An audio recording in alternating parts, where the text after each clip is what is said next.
Simpleng farm lang, ayos na sa akin na meron tayong mapagkuhanan ng pagkain para sa pamilya natin. Kinalakihan ko nga dito sa bukid na halos bihira lamang kami pumupunta sa palengke para mamili ng pagkain. Dahil dito pala sa bukid ay naaani na namin ang aming pagkain. May mga alagang hayop din kami at dito rin kami kumukuha ng mga pagkain katulad nito mga azola, kangkong. Nagtatanim tayo na pwedeng ibigay na pagkain sa mga alagang hayop. Kahit nga sa likod ng bahay, meron agad na kuwang gulay. Pag tagprutas naman ay meron tayong naaani. Ito yung tinatyaga rin namin sa matagal na panahon. Pagtatanim ng mga prutas na after 10 years ay meron na tayong maharvest. Sa ngayon, para dagdag kabuhayan natin ay nag-aalaga din tayo ng iba-ibang hayop. Kapag wala tayong pambiling feeds, pwede tayong mag-alaga ng hayop katulad nito mga kambing. Sa mga kambing ay kailangan natin ng sapat na damo na kanila rin kinakain at nagbibigay nga rin tayo nitong dahon ng Madre de Cacao bilang pamerienda sa mga alaga nating kambing. Pinakamalaking advantage dito sa mga kambing, kahit low budget tayo sa pag-uumpisa, gawan lang natin ng simpleng housing at yung mga pakain nila ay libre na, di na natin binibili. Low maintenance din sila. Actually sa mga kambing nga na okay naman ang katawan ay hindi na namin pinupurga. Pero yung mga kambing na kailangan purgahin at kailangan bigyan ng vitamins, yun lamang yung aming pinupurga at binibigyan ng vitamins.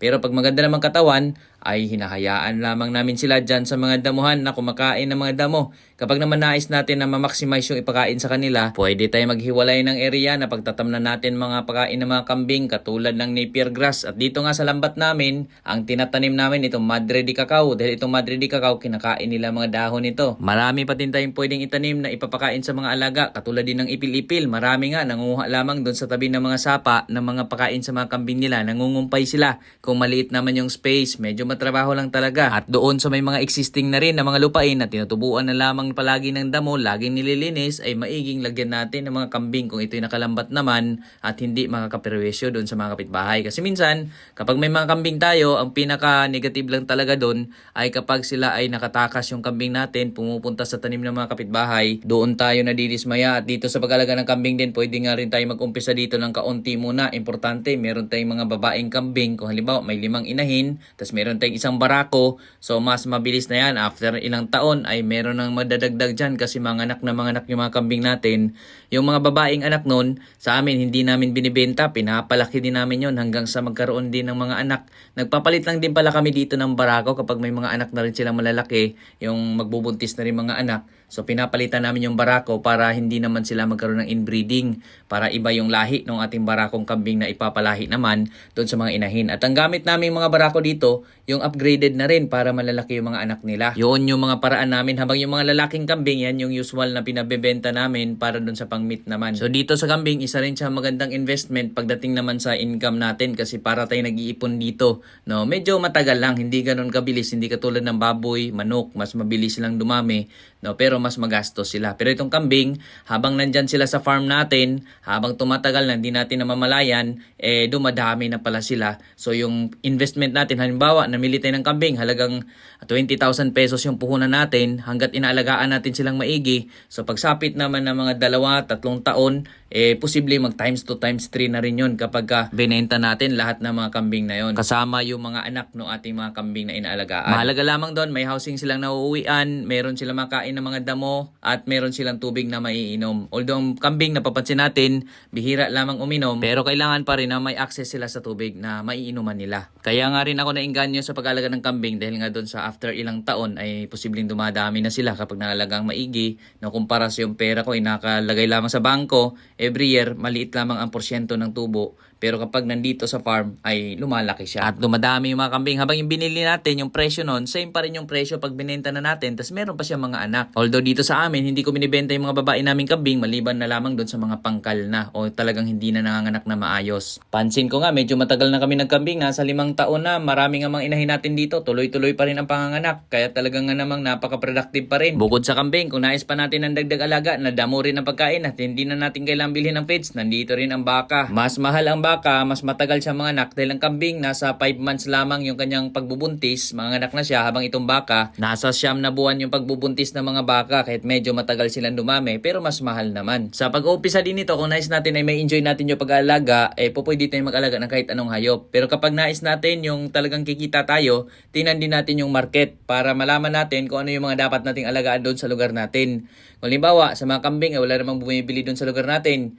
ay baka na lang alagaan natin kung yung baka ang may market doon sa area natin. Dahil may ibang mga hayop din katulad ng tupa, meron din mga nag-alaga dito banda sa amin pero yung market naman medyo mahirap kasi wala masyadong bumibili ng tupa. Maliban na lamang doon sa mga nais din na magkaroon ng tupa doon sa kanilang farm para makatulong din sa paglilinis ng ating mga damo sa farm. At bukod nga doon sa mga alaga natin yon, may mga baboy din kami at may mga pabo, manok at itik din tayo na mabilis nga dumami din dito sa farm lalo na itong mga naglilimlim nating alaga. Yung mga itik, pwede tayo magpalimlim ng itlog ng itik doon sa mga manok or mga pabo or maging doon sa mga pato para dumami yung itik natin. Sa madaling pag-alaga naman nito mga pabo, mga manok, kapag may mga sisiw silang kasama, maigi na ilagay muna natin sa loob ng kanilang bahayan. Tapos saka na natin sila palabasin after mga 2 months or 3 months. Na yung mga sisiw pa lang, pwede natin isama yung inahin doon para hindi sila lamigin at hindi na natin kailangan gumamit ng ilaw.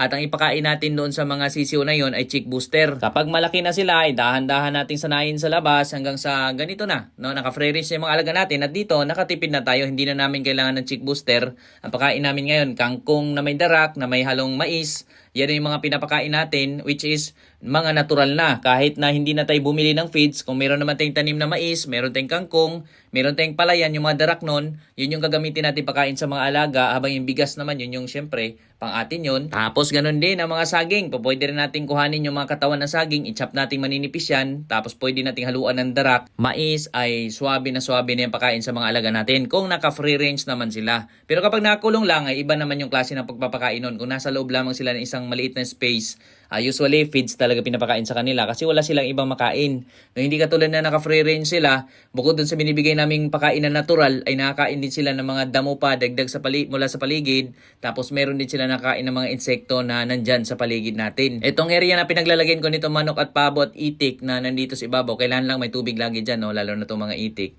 So nasa 2,000 square meters lamang tong area. Tapos dito sa babang parte, nandito naman yung mas maraming itik na pag binuksan nga natin to ay nandyan mag-harvest na rin tayo ng itlog. So ito naman po yung mga itik namin nangingitlog na. Ito yung mga babaeng kanina na nauna, mga lalaking itik yung kasama ng mga pabo at manok. Habang yung mga babaeng itik na sinamahan din natin ng limitado lamang ng mga lalaking itik. Halimbawa may 20 tayong itik. Samahan natin ng 2 hanggang 3 itik na lalaki lamang yan para makapangitlog. So dito, nung umabot na sa 5 months pataas, nag-umpisa na rin kami makaharvest ng itlog. At ito nga ay talagang walang patid. Ang pangitlog nila araw-araw nakaka-harvest na tayo ng itlog. No, ngayong araw nga, ito umaabot sa 14 piraso yung nahaharvest namin.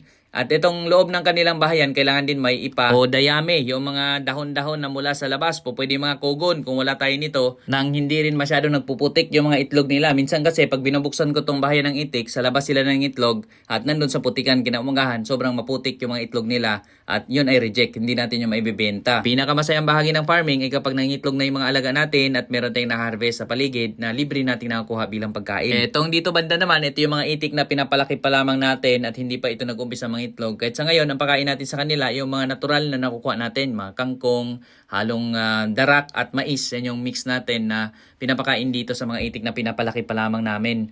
Yung mga nangingitlog naman, yun yung pinapakain na natin ng pampaitlog na feeds naman. Pero konti lang pinapakain natin doon, nagmi-mix pa rin tayo ng mga natural pakain. So far naman, nangingitlog pa rin sila. Dito rin tayo makatipid na malaki sa growing stage ng mga itik pa lamang kasi nga, muro natural pa lang yung binibigay, yung mga nakuha sa paligid. Tingnan nyo yung mga saging na nasa paligid.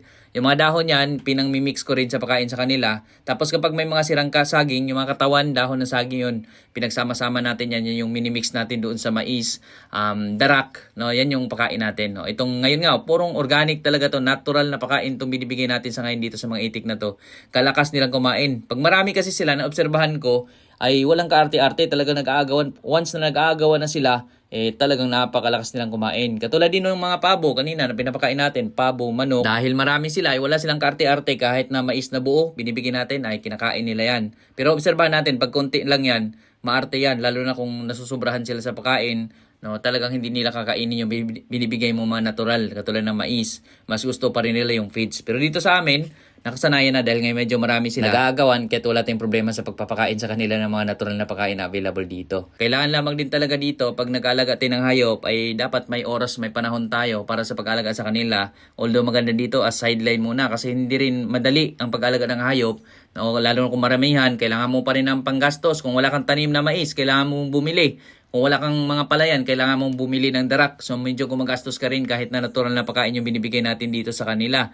So kailangan meron ka rin pang finance. Pero tulad na nabanggit natin, optional nga rin naman talaga ito. May option ka rin na hindi ka nabibili kung may tanim ka naman na ipapakain sa kanila. Sa pag-uumpisa, huwag tayong magmadali na damihan agad. Konti-konti muna. Kung halimbawa sa mga itik, nais lang naman nating ma-enjoy yung pamumulot ng itlog sa umaga para may sarili tayong pang ulam, may source tayo ng mga pagkain, no, meron tayong alaga mga manok, konti-konti muna para habang tumatagal, dinadamihan natin yung pag-alaga natin sa kanila, no, nasasanay na tayo at hindi tayo nabibigla. Kasi pagka sobrang dami agad ang alagaan natin, baka mainip tayo pag sa kalagitnaan na, baka mamaya matagal pa mga itlog, mainip na tayo at mapapasuko din tayo doon sa pag-aalaga, ay sayang naman yung inumpisa natin. No, kaya maigi, sideline lang, yung libangan lang muna sa umaga, sa silong, nandyan yung alaga natin, pakainin natin bago tayo papuntang trabaho. Pagka uwi sa bahay, pakainin ulit natin sila para meron pa rin tayong panggastos sa kanila dahil nga may trabaho naman tayo. At dito nga, dahil napansin natin, yung mga manok natin ang aagaw din kahit no mga pang-layer feeds ng mga alaga nating itik, inaagaw ng mga manok na nandito. So, kinukuha natin yung manok dito at ililipat naman natin ulit sila doon sa paibabaw kasama nung kaninang mga pabo. Dahil baka tumigil ng mga itlog yung mga itik pag nag-awa na sila nung feeds na pampaitlog sa kanila. Dahil nga itong mga manok natin, malakas din itong kumain. Ang pakain naman sa mga manok ay yung pampataba lamang, hindi yung talagang pampaitlog, lalo na't mga lalaking manok naman itong nandito. Actually, dito sa farming, may iba-iba rin tayong pwedeng tunguhin. It's either ini-enjoy lamang natin para meron tayong ma-harvest bilang pagkain or nag-aalaga tayo para meron tayong pambenta. Kung gano'n na, medyo kailangan mas marami yon. Pero tulad na nabanggit natin, pag nag-umpisa tayo, kunti lang muna, aralin muna natin maigi. Kasi nga, kahit ako man, nakakaranas din tayo ng minsan naiinip tayo. Kasi ang tagal mga itlog, tapos feeling natin sobrang laki ng gastos, parang mapapasuko tayo kung minsan. Kaya kailangan umpisa muna sa umpisa, konti muna at aralin muna. Kung talagang nag-work yung una at kailangan natin paramihin, so damihan natin kung talagang malaki ang pangailangan ng market dun sa lugar natin. So yan yung simpleng pag-aalaga natin dito sa bukid at sana'y nagkaroon ka ng idea pagdating dito sa buhay natin sa probinsya at yung pagpapalago natin mga farm.